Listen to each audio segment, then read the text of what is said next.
মৰমৰ ছাত্ৰ-ছাত্ৰীসকল তোমালোক সকলোকে লাৰ্নিং এছাইনমেণ্টৰ নতুন এটা ভিডিঅ'লৈ স্বাগতম জনাইছো। আজি আমি আলোচনা কৰিম ষষ্ঠ শ্ৰেণীৰ উন্মেষৰ যেটো ৭ নম্বৰ পাঠ আছে তপনৰ কটাই পাতিৰ প্ৰশ্ন উত্তৰকেইটা। ঠিক আছে, গতিকে তোমালোকে ভিডিঅ'টো একেবাৰে হেকলৈকে চাই থাকিবা। তপনৰ কথা এটো এটা দুনিয়া কাহিনী হয়। ঠিক আছে, এটা হাস্যকৰ কাহিনী হয়। সো তোমালোকে কাহিনীটো পঢ়িবা। ঠিক আছে, এই কাহিনীটো লেখক হৈছে ডক্টৰ ভৱেন্দ্ৰনাথ শইকীয়া। ঠিক আছে, ডক্টৰ ভৱেন্দ্ৰনাথ শইকীয়াৰ পৰিচয় ইয়াত দিছে। তো এই পৰিচয় কিন্তু তোমালোকে পঢ়িবা, ইয়াৰ পৰা পৰীক্ষাত তোমালোকক প্ৰশ্ন সুধিব পাৰে। ঠিক আছে, গল্পকাৰৰ পৰিচয়ৰ পৰা তোমালোকক এক্সামত কুৱেশ্যন সুধিব পাৰে। সো তোমালোকে গল্পকাৰৰ পৰিচয়খিনি পঢ়িবা। ঠিক আছে, তো গল্পটোৰ পৰা তোমালোকক ইয়াত দুটা এমসিকিউ দিছে। ঠিক আছে, মাল্টিপল চইচ কুৱেশ্যন দিছে। তো বলা এই দুটা চাও আমি। কৈছে প্ৰথমে তোমালোকক ক্ৰিয়াকলাপত প্ৰথমে পাঠভিত্তিক প্ৰশ্নবিলাক দিছে। তাৰ মানে যোনবিলাক প্ৰশ্ন তুমি পাঠতে পাম সেই প্ৰশ্নবিলাক ইয়াত দিছে। ঠিক আছে, সো চোৱা ১ নম্বৰ তোমালোকক কৈছে তলত দিয়া প্ৰশ্নসমূহৰ শুদ্ধ উত্তৰটো বাছি উলিয়াই সঠিক বৃত্তটো পূৰ কৰা। তো যিকেইটা প্ৰশ্ন আছে প্ৰশ্নবিলাকৰ চাৰিটা মানে উত্তৰ আছে বা মানে চাৰিটা অপচন দিছে, তাৰ পৰা শুদ্ধটো বাছি উলিয়াই লিখিব লাগে। ঠিক আছে, চোৱা দুবুৰীৰ পৰা তপনহঁতৰ ঘৰলৈ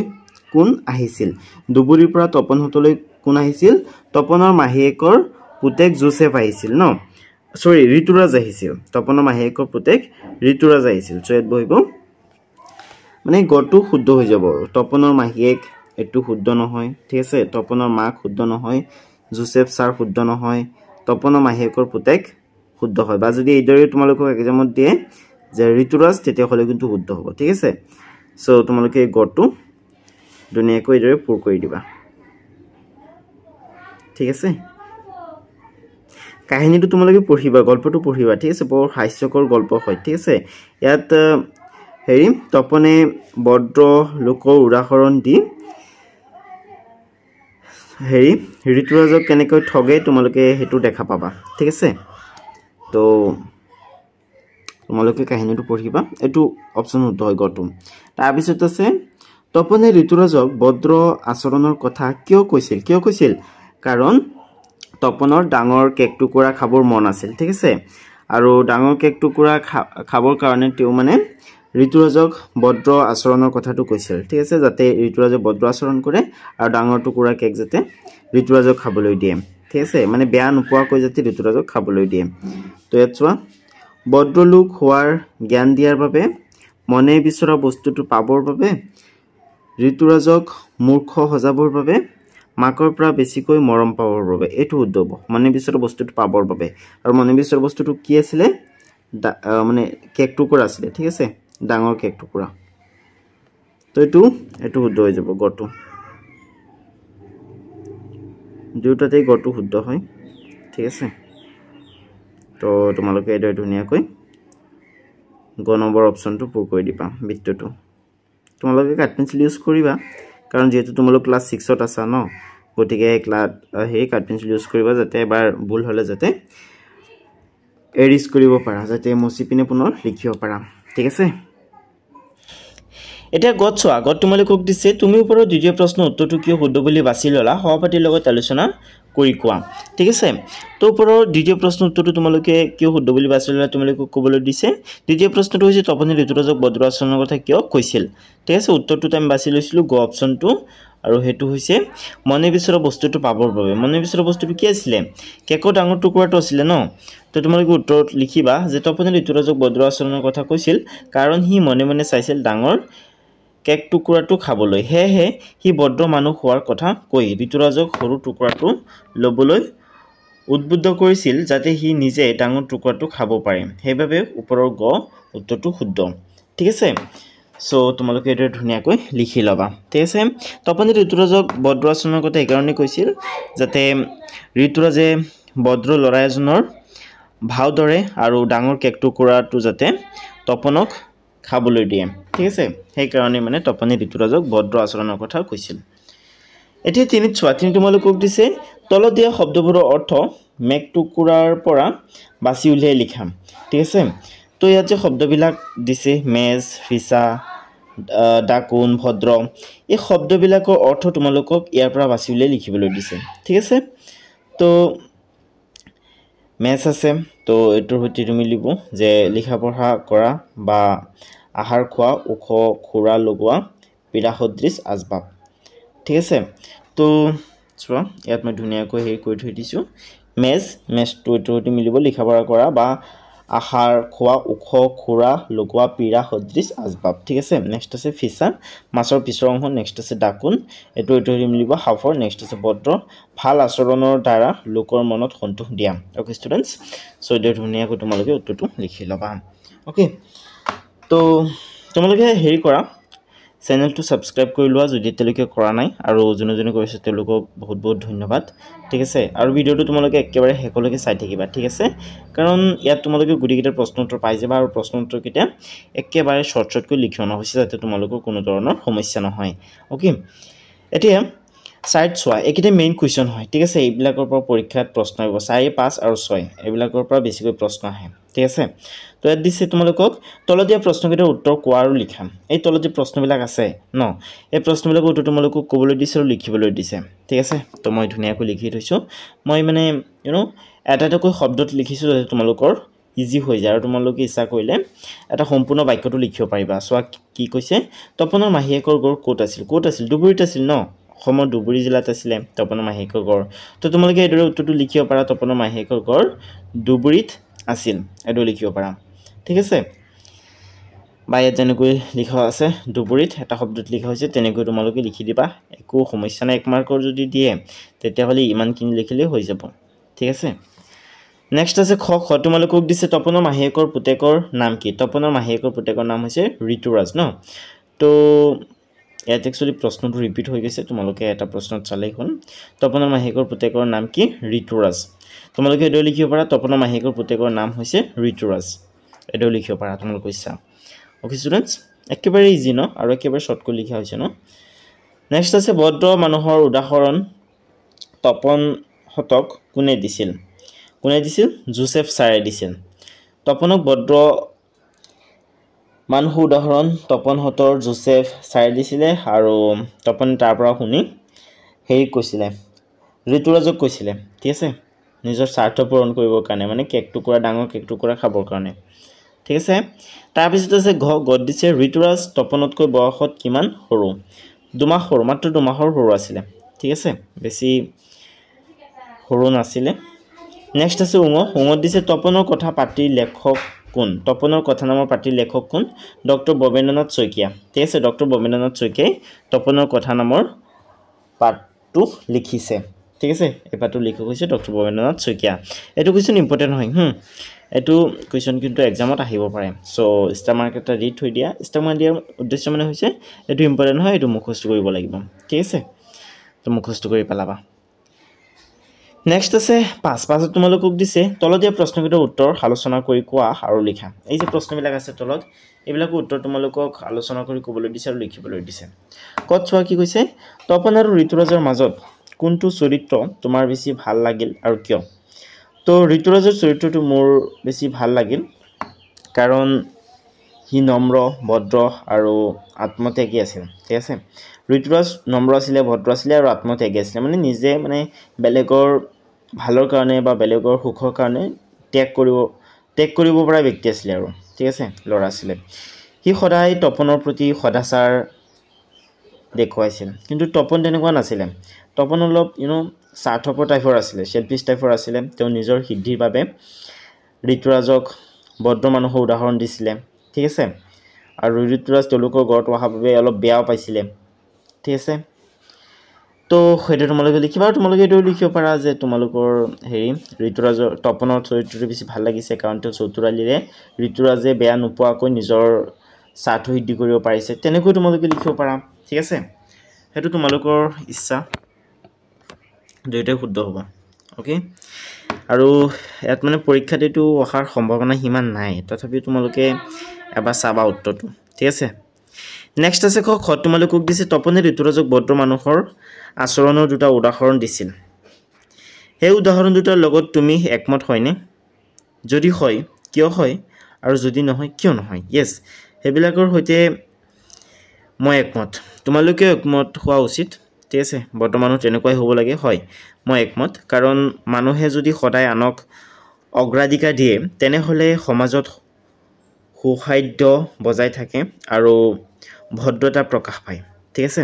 তো এইটো ধুনীয়াকৈ তোমালোকে লিখি পেলাবা ঠিক আছে সদায় আমি ত্যাগ কৰিব পৰা হ'ব লাগে আমি সদায় ত্যাগ কৰিব লাগে বেলেগৰ সুখৰ কাৰণে নিজৰ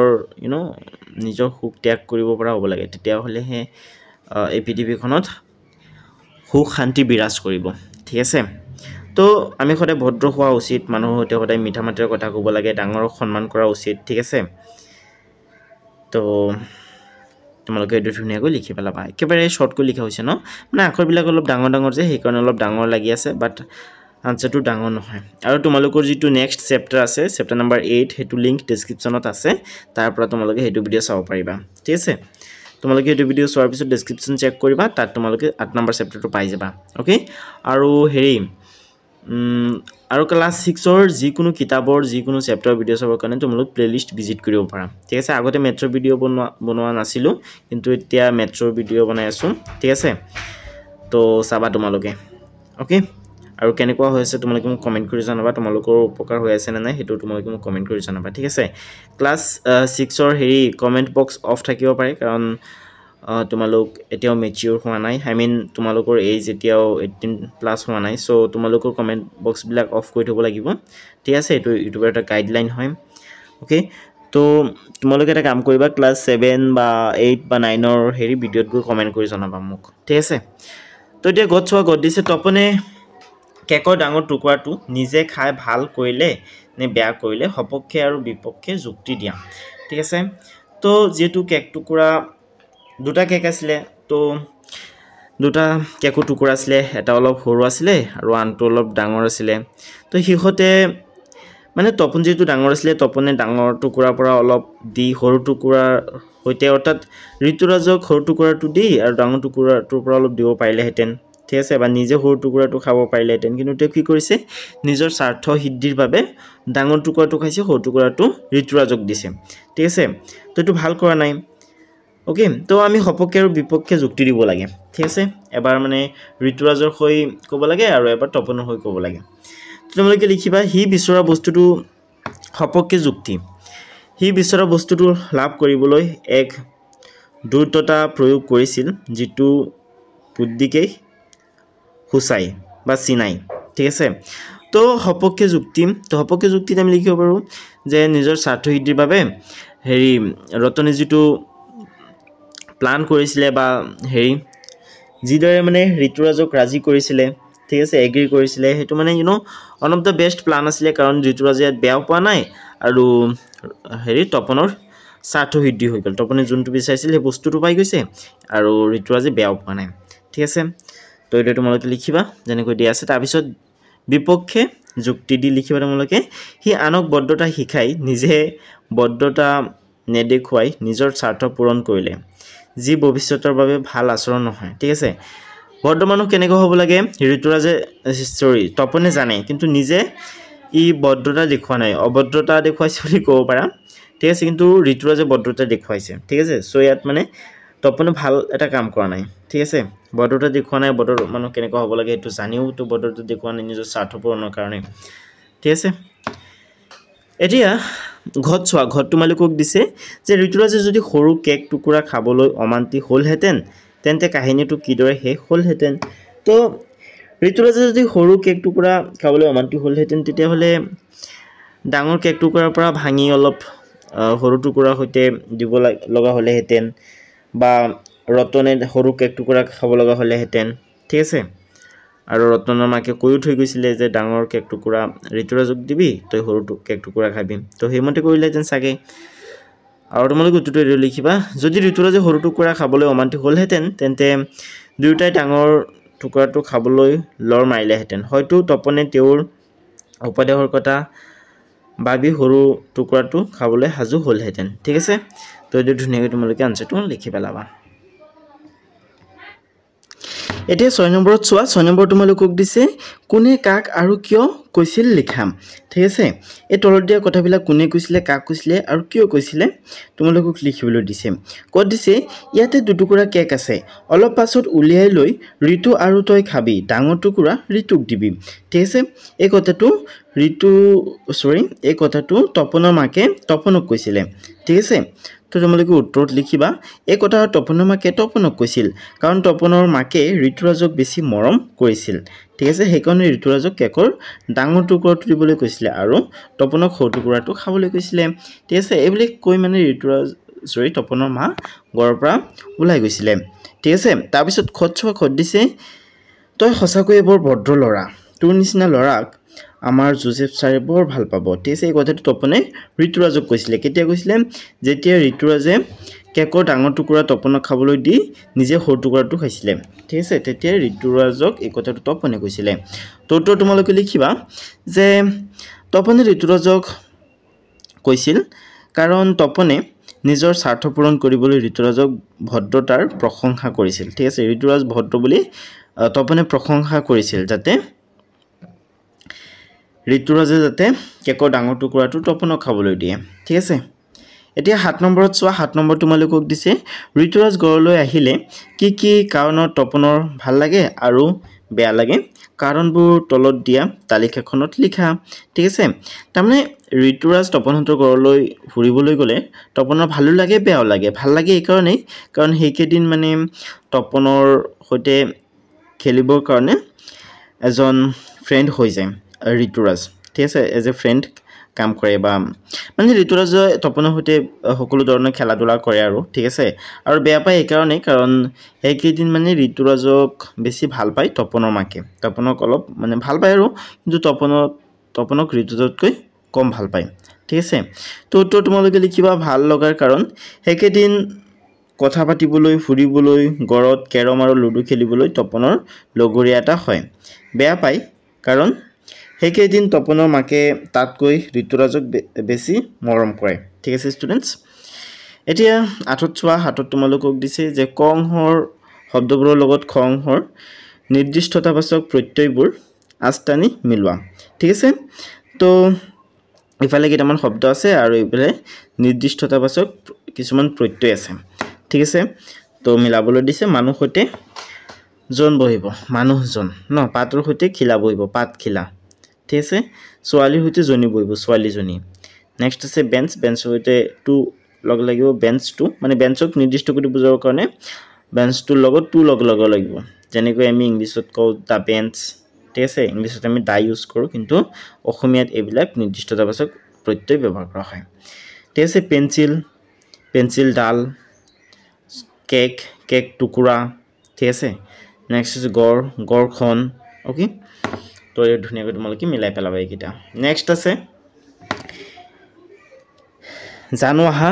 তপনে কেক টুকুৰা খালে এই বাক্যটোত তপন শব্দত এ যোগ হৈ তপনে শব্দটো গঠন হৈছে এ চিনটো যোগ হোৱা বাবে তপন শব্দটোৰ ক্ৰিয়াৰ লগত সম্বন্ধ স্থাপন হৈছে ঠিক আছে চোৱা তপন শব্দৰ সৈতে এ লগ লাগি কি হৈছে তপনে কেক টুকুৰা খালে ঠিক আছে তো তপনৰ সৈতে এ লগ লগাৰ কাৰণে এই খালে শব্দটোৰ সৈতে এটা সম্বন্ধ স্থাপন হৈছে ইয়াত ঠিক আছে এটো লগ লগাৰ কাৰণে তপনৰ সৈতে ঠিক আছে সেইটোৱে তোমালোকক কৈছে তো চোৱা কি কৈছে ডেফিনেশ্যন এটা দিছে বাক্যৰ এটা পদৰ লগত আন পদৰ সংগতি স্থাপনকেই বিভক্তি বোলে ঠিক আছে বাক্যৰ এটা পদৰ সৈতে বা এটা পদৰ লগত আন পদৰ সংগতি স্থাপনক কি বুলি কোৱা হয় বিভক্তি বুলি কোৱা হয় ঠিক আছে চোৱা নাম বুজোৱা শব্দ বা প্ৰতিপদিকৰ লগত যুক্ত হোৱা বিভক্তিক শব্দ বিভক্তি বোলে ই 7 প্ৰকাৰৰ সেই বিভক্তিবোৰ চিনৰ সৈতে তলৰ তালিকাখনত দিয়া হ'ল ঠিক আছে বিভক্তি 7 প্ৰকাৰৰ 7 প্ৰকাৰৰ বিভক্তি তোমালোকক ইয়াত দি দিছে ঠিক আছে প্ৰথম বিভক্তি দ্বিতীয় বিভক্তি তৃতীয় বিভক্তি চতুৰ্থ বিভক্তি পঞ্চম বিভক্তি ষষ্ঠী বিভক্তি আৰু সপ্তমী বিভক্তি ঠিক আছে প্ৰথম বিভক্তি হৈছে এইকেইটা ই এ ঠিক আছে দ্বিতীয় বিভক্তি হৈছে ক অক ঠিক আছে নেক্সট তৃতীয় বিভক্তি হৈছে ৰে এৰে দি দ্বাৰা ঠিক আছে ৰে দি দ্বাৰা ঠিক আছে নেক্সট চতুৰ্থ বিভক্তি হৈছে লৈ অলৈ ঠিক আছে তাৰপিছত পঞ্চমী বিভক্তি পৰা তাৰপিছত ষষ্ঠী বিভক্তি হৈছে ৰ অৰ সপ্তমী বিভক্তি হৈছে ত বা অত ঠিক আছে তো এইবিলাক তোমালোকে পঢ়িবা ইয়াৰ ওপৰত তোমালোকক প্ৰশ্ন এটা দিছে চোৱা ইয়াত কৈছে তলত দিয়া বাক্যকেইটাৰ আজ দিয়া শব্দবোৰত কি বিভক্তিৰ কি চিন ব্যৱহাৰ হৈছে লিখা তো ইয়াত যে আস্তনা শব্দবিলাক আছে সেইবিলাকত কি বিভক্তিৰ কি চিন ব্যৱহাৰ হৈছে তোমালোকক লিখিবলৈ দিছে ঠিক আছে চোৱা বিমানে অমল আৰু দীপুৰ সৈতে খেলপথাৰখন পৰিষ্কাৰ কৰিলে কি কৈছে বিমানে অমল আৰু দীপুৰ সৈতে খেলপথাৰখন পৰিষ্কাৰ কৰিলে তো ইয়াত বিমান শব্দটো ব্যৱহাৰ হৈছে ন তো চোৱা বিমানে অমল আৰু দীপুৰ সৈতে খেলপথাৰখন পৰিষ্কাৰ কৰিলে তো ইয়াত বিমান শব্দটো ব্যৱহাৰ হৈছে বিমানত কি লগ লাগিছে এ বিভক্তি লগ লাগিছে আৰু এ বিভক্তি কোনটো বিভক্তিৰ চিহ্ন হয় এ চিহ্নটো কোনটো বিভক্তিৰ হয় ইয়াত চোৱাচোন ক'ত আছে এ ক'ত আছে এক সেকেন্ড ৰখা ইয়াত চোৱা প্ৰথম বিভক্তি চিহ্ন হয় এ ন তো ইয়াত তোমালোকে এই উত্তৰটো লিখিব লাগিব যে বিমানে পদটোত প্ৰথম বিভক্তিৰ চিহ্ন এ ব্যৱহাৰ হৈছে ঠিক আছে তাৰ পিছত 2 নম্বৰ বাক্যটোত চোৱা খেলপথাৰখনত হিখতে ইয়াত অত লগ লাগিছে আৰু হিখতে ইয়াত এ লগ লাগিছে ঠিক আছে তো খেলপথাৰখনত শব্দটোত সপ্তম বিভক্তিৰ চিহ্ন ত ব্যৱহাৰ হৈছে হিখতে পদটোত প্ৰথম বিভক্তিৰ চিহ্ন এ ব্যৱহাৰ হৈছে ঠিক আছে এটো লিখিব তোমালোকে তাৰ পিছত আছে গদ দিছে গধূলি সময়ত হিখত ঘৰলৈ উভতি আহিল তো কি কৈছে গধূলি সময়ত হিখত ঘৰলৈ উভতি আহিল তো সময়ত আৰু ঘৰলৈ তো এবিলাকত কি বিভক্তিৰ কি চিহ্ন লগ লাগিছে লিখিব লাগে সময়ত পদটোত সপ্তম বিভক্তিৰ চিহ্ন ত লগ লাগিছে সময় যুক্ত সময়ত ত চিহ্নটো লগ লাগিছে আৰু ত চিহ্নটো হৈছে সপ্তম বিভক্তিৰ এটা চিহ্ন ঠিক আছে গড়লৈ গড়ৰ সৈতে লৈ চিহ্নটো লগ লাগিছে বিভক্তিটো লগ লাগিছে ঠিক আছে আৰু লৈটো হৈছে চতুৰ্থী বিভক্তিৰ এটা চিহ্ন ঠিক আছে গড়লৈ পদটো চতুৰ্থী বিভক্তিৰ চিহ্ন লৈ ব্যৱহাৰ হৈছে ওকে ছাত্ৰছাত্ৰীসকল এতিয়া দহত তোমালোকক দিছে তোমাৰ ঘৰলৈ তোমাৰ বন্ধু বা আত্মীয় আহিলে তুমি কিদৰে ঘৰৰ মানুহক সহায় কৰা কোৱা আৰু লিখা ঠিক আছে এটা ইম্পৰ্টেন্ট কোৱেশ্চন হয় এটো পৰীক্ষাত অহাৰ সম্ভাৱনা খুব কম হলে উত্তৰটো তোমালোকে জনা দৰকাৰ আৰু হেৰি ঘৰত আলহী আহিলে বা তোমাৰ নিজৰ বন্ধু আহিলে তুমি ঘৰৰ মানুহক কিদৰে সহায় কৰিবা বা কিদৰে সহায় কৰা উচিত সেই বিষয়ে তোমালোকে এইটো প্ৰশ্ন উত্তৰ জানিব পাৰিবা ঠিক আছে একচুয়ালি সহায় কৰা দৰকাৰ হয় ঠিক আছে ঘৰৰ মানুহক সহায় কৰিব লাগে দোকানৰ পৰা কিবা বস্তু আনি দিবৰ কাৰণে বা কিবা বস্তু নাথাকিলে হেতু সংগ্ৰহ কৰাত ঠিক আছে আৰু আলহীৰ সৈতে মানে কথা পাতিব লাগে ওচৰত বহি যাতে আলহী বৰ নহয় ঠিক আছে উত্তৰ তোমালোকে লিখিবা যেতিয়া মোৰ বন্ধু বা আত্মীয় আহে তেতিয়া মই তেওঁলোকক আদৰণি দিওঁ মই মাক দেউতাক কওঁ যাতে চাহ পানী বা পিঠা খোৱা আগবঢ়াই মই তেওঁলোকৰ লগত মিঠাকৈ কথা কওঁ আৰু যদি কিবা সহায়ৰ প্ৰয়োজন হয় তেন্তে মই সহায় কৰোঁ ঠিক আছে তো এই ধুনীয়াকৈ তোমালোকে উত্তৰটো লিখিবা এতিয়া 11 তোমালোকক দিছে তপনৰ কথা গল্পটোৰ মূল কথাখিনি তলত দিয়া লিখন শৈলীত পঢ়ো আহা ঠিক আছে তো এটো ষ্টাইলত তোমালোকক পঢ়িবলৈ দিছে মেইন কথাখিনি তপনৰ কথা ঠিক আছে তো চমুকৈ দিয়া হৈছে মেইন কথাখিনি ঠিক আছে চোৱা চৰিত্ৰ তপন ঋতুৰাজ আৰু তপনৰ মাক ঠিক আছে একেজনেই চৰিত্ৰ আছিল ন নেক্সট আছে পদভূমি তপনৰ মাহীয়েকৰ ল'ৰা ঋতুৰাজ কেইদিনমানৰ বাবে তপনহঁতৰ ঘৰলৈ ফুৰিবলৈ আহিছে মূল সমস্যা তপনৰ মাকে ঋতুৰাজ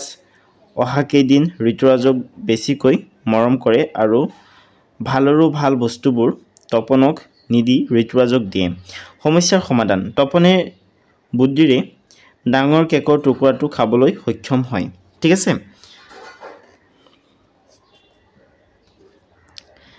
তো এতিয়া চোৱা এতিয়া 12 তোমালোকক দিছে তলত দিয়া গল্পটো পঢ়া নবীন ৰবিন আৰু গোবিন ভাই ককাই ঠিক আছে নবীন ৰবিন আৰু গোবিন ভাই ককাই এদিন শিশুটক মাহীয়েকে ক'লে তহতে আজি ভালকৈ পঢ়িছ নহয় সেই কাৰণে এয়া ল 6টা চকলেট দিছো ভালকৈ পঢ়িলে কাইলৈ 5টা আৰু পৰহিলৈ 6টা দিম নবীন মহাদুষ্ট মাহীয়েক আঁতৰি যোৱাৰ পাছত সি ৰবিন আৰু গোবিনক ক'লে আমি হলো 3টা চকলেট হল 4টা কেনেকৈ ভগাম ঠিক আছে এটা ৰবিনে খাই পেলা বাকী তিনিটা গাইপতি এটাকৈ খাম ৰবিনে ভালেই পালে পাছদিনা মাহীয়েকে সিহঁতক 5টা চকলেট দিলে নবীনে চকলেট ভগাবলৈ লৈ ক'লে দুটা গোবিনে খাই পেলা বাকী তিনিটা গাইপতি এটাকৈ খাম গোবিনে ভালেই পালে পাছদিনা মাহীয়েকে 6টা চকলেট দিওঁতে গোবিনে পোকে খোৱা দাঁতকেইটা উলিয়াই হাঁহি হাঁহি ক'লে আজি ভগাবলৈ দিগদাৰ নাই নহয় গাইপতি দুটাকৈ পৰিব নবীনে মুখখন বিকটাই ক'লে ইহ ধেমালি পাইছ কালি আৰু পৰহি কেনেকৈ ভগাইছিলোঁ এই বুলি সি তিনিটা জেপত ভৰালে বাকী তিনিটা গাইপতি এটাকৈ ভগাই দিলে ঠিক আছে তো এই ধুনীয়াকৈ তোমালোকে উত্তৰটো লিখি পেলাবা এইদৰে তোমালোকে কাহিনীটো পঢ়িবা কাহিনীটো পঢ়াৰ পিছত তোমালোকক মানে ইয়াত এটা প্ৰশ্ন কৰিছে এই কাহিনীটোৰ ওপৰত ঠিক আছে 12 নম্বৰৰ কাহিনীটোৰ ওপৰত তোমালোকক 13 নম্বৰত প্ৰশ্ন এটা কৰিছে সো ইয়াত কি কৈছে যে ক্ৰিয়াকলাপ 12ত থকা গল্পটোৰ সহায়ত তলত দিয়া তালিকাখন পূৰ কৰা এই গল্পটোৰ সহায়ত তোমালোকক এই তালিকাটো পূৰ কৰিবলৈ দিছে গল্পটোৰ এটা নাম দিবলৈ দিছে চৰিত্ৰকেইটাৰ নাম লিখিবলৈ দিছে পদভূমি লিখিবলৈ দিছে মূল সমস্যাটো লিখিবলৈ দিছে আৰু সমস্যা সমাধান লিখিবলৈ দিছে ঠিক আছে এইটো কাহিনী তোমালোকে পঢ়িব লাগিব এই কাহিনীটো ধুনীয়াকৈ পঢ়িব লাগিব ঠিক আছে এটোৰ ওপৰতে 13 নম্বৰৰ প্ৰশ্নটো হয় ওকে তো মই উত্তৰটো লিখি আনিছো গল্পটোৰ নাম তোমালোকে দিবা চকলেট ভগোৱা কাহিনী ঠিক আছে চৰিত্ৰকেইটা হৈছে মাহীয়েক নবীন ৰবিন আৰু গোবিন ঠিক আছে চাৰিজন চৰিত্ৰই অভিনয় কৰিছে হেৰিত কাহিনীটোত নেক্সট পদভূমিটো লিখিবা নবীন ৰবিন গোবিন ভাই ককাই হিহঁতক মাহীয়েকে পঢ়াৰ উৎসাহ দিয়াৰ বাবে প্ৰতিদিনে চকলেট দিয়ে কিন্তু চকলেট ভগাৰ সময়ত বা ভগোৱাৰ সময়ত চুৰাংচোৱাকৈ ধেমালি আৰু চাতৰি দেখা যায় ঠিক আছে তাৰ পিছত মূল সমস্যা তোমালোকে লিখিবা চকলেট সমানে ভগোৱা এটো আছিল মূল সমস্যা ন তাৰ পিছত তোমালোকে লিখিবা সমস্যা সমাধানখিনি গোবিনে বুদ্ধিমত্তাৰে প্ৰথম দুদিনৰ অনুচিত ভাগৰ কথা মনত পেলাই দিয়ে তেতিয়াৰ পৰা হিহঁতে চকলেট বা চকলেট বুলি লিখিব তোমালোকে ঠিক আছে চকলেট সমানে ভাগ কৰিবলৈ বাধ্য হয় ঠিক আছে তাৰ মানে আগৰ দুদিন হেৰি বাকি দুজনক মানে বেছি কৈ দিছিলে আৰু তৃতীয় দিন মানে হেৰি এক সেকেন্ড নামটো কি আছিল গোবিন আছিল সাগে গোবিন ইয়েস গোবিন ঠিক আছে মানে আগৰ দুদিন বাকি দুজনক বেছি কৈ দিছিলে আৰু তৃতীয় দিন তিনিটা বাঢ়িছিলে আৰু তিনিটা গোবিনে ৰাখি লৈছিলে ঠিক আছে তো এনেকৈ তোমালোকে লিখিবা তাৰ পিছত আছে প্ৰকল্প সৈতে তোমালোকক দিছে যিকোনো এজন গল্পকাৰৰ গল্প সংগ্ৰহ কৰি পঢ়া তোমালোকক যিকোনো এজন গল্পকাৰৰ গল্প সংগ্ৰহ কৰি পঢ়িবলৈ দিছে তাৰ যিকোনো এটা গল্পৰ পৰা কি শিকিলা হেইটো তোমালোকক হেৰি কৰিবলৈ কৈছে লিখিবলৈ কৈছে যিকোনো এটা গল্পৰ পৰা তোমালোকে কি শিকিলা তোমালোকক লিখিবলৈ কৈছে গল্পৰ পৰা মানে গল্পৰ জৰিয়তে আমাক হেৰি কিবা এটা মেছেজ দিয়া আৰু কিবা এটা নীতিকতা শিকায় বা বদ্ধ হ'বলৈ কয় বা মানুহ কেনেকৈ হট হ'ব লাগে এইবিলাকে আৰু ঠিক আছে গল্পৰ জৰিয়তে আমি বুলি শিকিব পাৰিম ঠিক আছে তাৰ পিছত তোমালোকক 15 দিছে পাঠৰ লগত সংযোজিত কিউআৰ কোড স্ক্যান কৰি ডক্টৰ বৈবনন্দন শইকীয়া শান্তশিষ্ট হুষ্টপুষ্ট মহাদুষ্ট আটাইকেইটা কাণ্ডৰ ভিডিঅ' সহপাঠীৰ সৈতে একেলগে চোৱা তোমালোকৰ অনুভৱ সহপাঠীৰ লগত আলোচনা কৰা আৰু তোমালোকৰ অনুভৱ সহপাঠীৰ সৈতে আলোচনা কৰিবলৈ দিছে ঠিক আছে তো তোমালোকে হেৰি কৰিবা তোমালোকৰ অনুভৱ সহপাঠীৰ সৈতে আলোচনা কৰিবা কিন্তু তোমালোকে আগতে এই যেটো শান্তশিষ্ট হুষ্টপুষ্ট মহাদুষ্টৰ কাণ্ডকেইটা আছে এইবিলাকৰ ভিডিঅ' এই যেটো কিউআৰ কোড আছে এটো কিউআৰ কোড স্ক্যান কৰি চাব লাগিব ঠিক আছে এটো কিউআৰ কোড স্ক্যান কৰি চাব লাগিব আৰু ইয়া তোমালোকক শিক্ষকে সহায় কৰিব ঠিক আছে তো ছাত্ৰ-ছাত্ৰীসকল তোমালোকৰ 8 নম্বৰ চেপ্টাৰটো হৈছে বিৰুবালা ৰাবা এটো চেপ্টাৰৰ ওপৰত নেক্সট ভিডিঅটো লৈ আহিম ঠিক আছে তো চেনেলটো সাবস্ক্ৰাইব কৰি থৈ দিয়া তো আজিৰ ভিডিঅটো ইমান আছিল আজি ভিডিঅটো সৰ্বভাৱে তোমালোক সকলোকে বহুত ধন্যবাদ